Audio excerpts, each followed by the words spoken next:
कहानी उस गैंगस्टर की जिसकी हत्या हो चुकी है। राजू ठेठ की दहशत की कहानी जिसके सामने अनंगपाल भी घुटने टेकता था। दोस्तों, राजू ठेठ की पूरी कहानी जानने के लिए वीडियो में अंत तक बने रहे। चैनल पर नए हैं, गैंग इन्फो को सब्सक्राइब करें। राजू ठेठ के नाम की दहशत गैंगस्टर अनंगपाल सिंह के अपराधी बनने से पहले से बनी हुई है। अनंगपाल सिंह तो अपराध को टाटा बाय बाय करके दुनिया को अलविदा कहेगा, लेकिन राजू ठेठ का नाम आज भी राजस्थान में दबंगई से लिया जाता है। दहशत की दुनिया में राजू ठेठ की एंट्री को समझने के लिए आज से करीब 25 साल पहले 1995 के उस दौर में चलिए जब भाजपा की भैरव सिंह सरकार हवा के झोंके में झूल रही थी और राजस्थान में राष्ट्रपति शासन लागू था।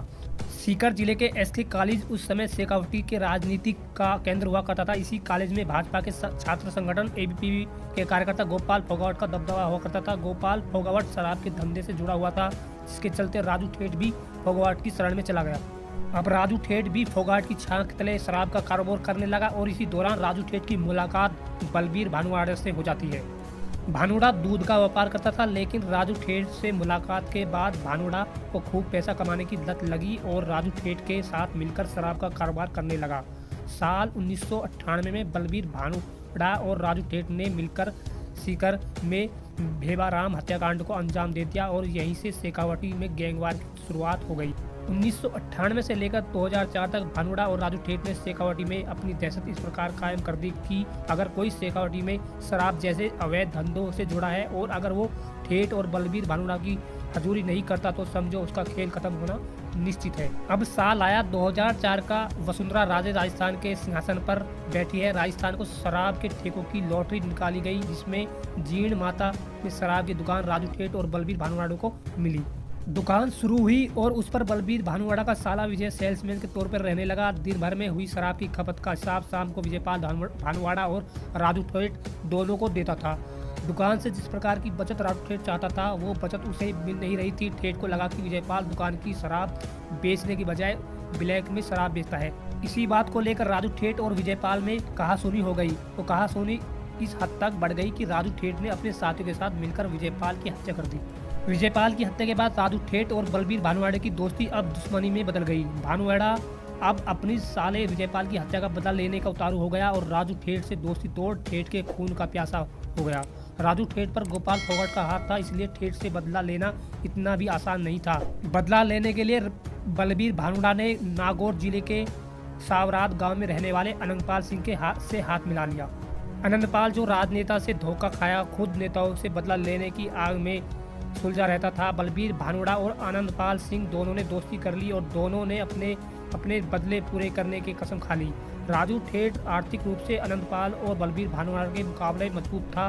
बदला लेने के लिए आर्थिक रूप से भी मजबूत होना बेहद जरूरी था, इसलिए आनंदपाल और बलबीर भानुवाड़ा ने शराब और माइनिंग का कारोबार शुरू किया, जिसमें दोनों को फायदा भी मिला और इस क्रम में चलते चलते अपनी गैंग को मजबूत बना लिया।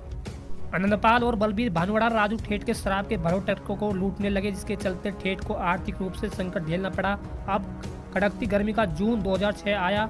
राजू ठेठ को बदला लेने के लिए पहले ठेठ के संरक्षक गोपाल फोगाट को निपटाने का प्लान बना और इस प्लान को अंजाम दिया गया और फोगाट के शरीर को छलनी कर दिया गया। अब तक बदले की आग महज बलबीर भानुवाड़ा के अंदर ही थी, लेकिन गोपाल फोगाट की हत्या के बाद बदले की आग राजू ठेठ के अंदर भी जलने लगी। गोपाल फोगाट की हत्या का मतलब था राजू ठेठ के शरीर से ऑक्सीजन चला जाना।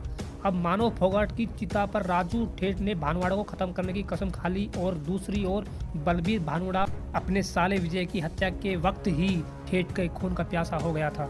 दोनों गैंग पुलिस के साथ आंख मिचौली का खेल खेलते रहे और अपने खौफ बनाए रखने के लिए वारदातों को अंजाम देते रहे। साल 2012 तक दोनों गैंग अंडरग्राउंड रहे और जब 2012 में बलबीर भानुवाड़ा, अनंगपाल और राजू ठेठ की गिरफ्तारी हुई तो बदले की आग फिर सुलगने लगी। बदले की शुरुआत बलबीर भानुवाड़ा की तरफ से हुई। भानुवाड़ा की खास दोस्त सुभाष बराल ने 26 जनवरी 2013 को, जब पूरा देश गणतंत्र दिवस के रंग में डूबा था, उसी समय सीकर जेल में बंद राजू ठेठ पर सुभाष बराल ने हमला कर दिया, लेकिन इस हमले में राजू ठेठ बच गया। जेल की सलाखों में अपने ऊपर हुए हमले से राजू ठेठ तिलमिला चुका था। बदले की आग अब फिर ठेठ के अंदर सुलगने लगी। अब बलबीर भानुवाड़ा और अनंगपाल से बदला लेना राजू ठेठ के लिए नाक का सवाल हो गया था।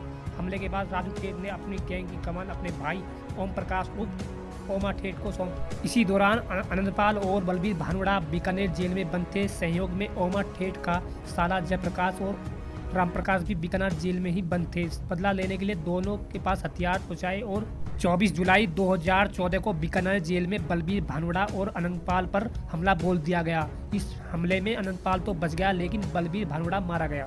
इस तरह राजू ठेठ की कसम तो पूरी हो गई, लेकिन अपनी जिगरी दोस्त भानवड़ा की मौत के बाद आनंदपाल ने बदला लेने की ठान ली और राजू ठेठ को मौत के घाट उतारने की कसम खा ली। दोनों गैंग अब एक दूसरे को मारने पर उतारू हो गए। एक दूसरे को मारने की सुपारी दी जाने लगी, लेकिन वक्त आते आते आनंदपाल एनकाउंटर में मारा जाता है।